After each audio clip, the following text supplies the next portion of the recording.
11-18, and you guys have a kind of written out problem there about Keystone Control Systems, and I decided to take a little different approach and took a real life example.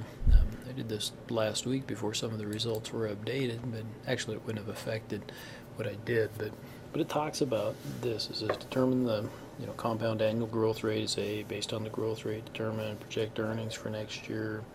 Assume the dividend payout ratio is 40%. It's given to you. I actually calculated my dividend payout ratio.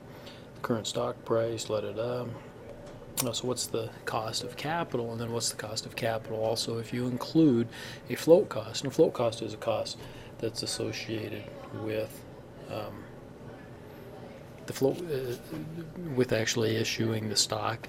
Okay, if you're going to issue stock, there's going to be some cost that's involved in that. So you gotta pay that freight, I guess you would say. So in any event, I took Microsoft and I said, well, 5 years. So you get from January, say, of 2012, and actually Microsoft reports, I think they're not on a typical calendar year, but take their 2012 year through 2016 is 5 years. And I looked up on Morningstar, I looked up what its earnings per share were in 2012 and its earnings per share in 2016. Okay, so you got 12, 13, 14, 15, 16. Yeah, if you use your fingers, that is 5 years, even though it looks like 4, right? Okay, and its dividend is $1.56 as of now. Earnings per share, 2016, $2.12 dividends. So the payout ratio is simply equal to my dividend divided by my earnings per share. All right, so Microsoft has a payout ratio of that. Now, when I did this last week, Microsoft price was at $57.53. They reported some bang-up earnings, and actually their price is up over $60 now, which I guess is good if you're an owner of Microsoft stock. But in any event, that would be new, and that wouldn't. While this is. It says 2016. Microsoft is already done with their 2016 year. They're basically working on 2017 now because of their corporate year end. So then it does ask me to calculate a growth rate. Well, I do the growth rate by, it says growth, but let's just use rate. Okay, so I simply use rate. And we'll go in there, and rate's right up there, so I'm going to use that. My number of periods I have, right? I don't have a payment amount. I don't need to. Don't include your dividend or anything like that.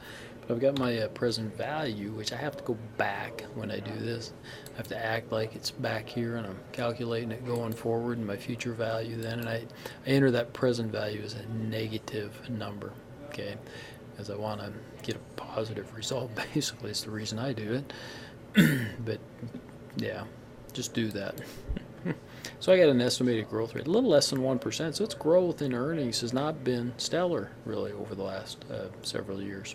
Okay, and then if I do that and I apply it to last year's earnings per share, okay, I should get an estimated earnings per share if I anticipate that its growth rate is going to stay the same. And I simply do that by saying this is equal to my last year earnings per share times parentheses 1 plus my, an extra deal, or 1 plus my growth rate in parentheses, and hit enter. So my estimated earning per share is going to be about 1% higher. That makes sense. I add about 2 cents to that. That should be just about right. So my projected dividend, I just use my dividend payout ratio times my projected deal, right?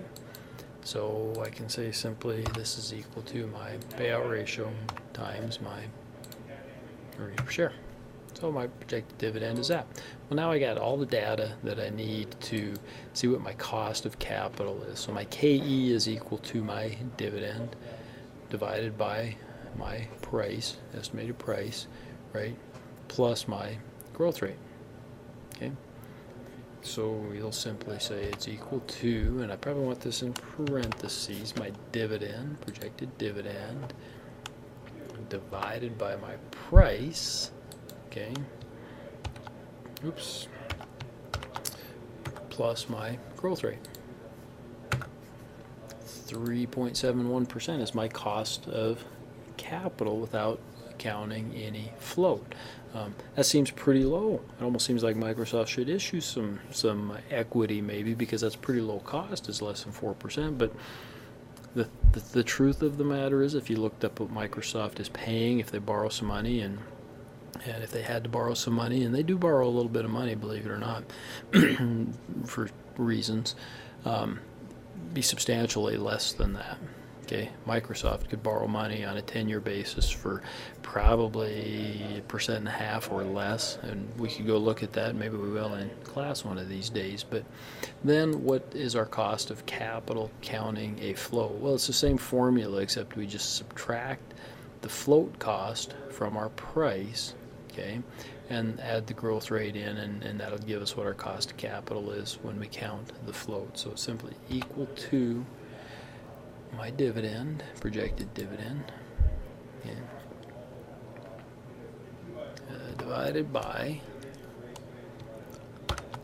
my price minus the float. Oops, and I didn't have the float. For you guys it was 375. Probably should have put that in there, but I can add that like this, right? Plus my growth rate.